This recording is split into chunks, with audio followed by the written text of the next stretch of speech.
May 11th, problem getting worse and worse. I've just been forced to speak out in a controlled state about serious mental health issues, and officers are relativising, do you feel better now? Because they've apparently got a job to use institutionalisation and control or force people to speak out about crimes or mental illnesses.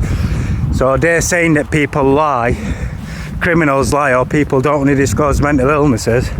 So they've now apparently got full entitlement to go into their life and force them to speak out about crimes they've committed in a controlled state, or force them to speak out about mental illnesses. And I know this because they forced me to say I've heard voices before in jail that had nothing to do with my life. I'd never heard a voice my entire life.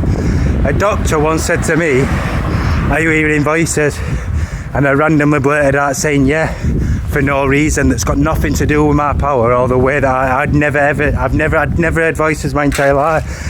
Me saying yeah, or the fact of that question, never played a role in my life for 24 years, ever. It had nothing to do with my life. It had never been known to me. I've never heard any voices. There'd never been any mental health issues regarding voices.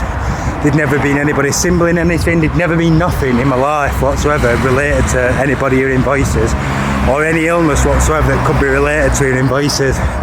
And a doctor once said to me, "You're hearing voices," and I got forced in a controlled state to say yeah, because they've internalised my power.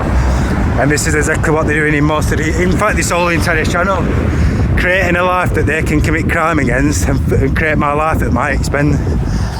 Critical condition, officers advertising, "Do you feel better now?" while inflicting crippling, degrading and humiliation and stripping out my power of my own life. Problem still persists, doing what they want.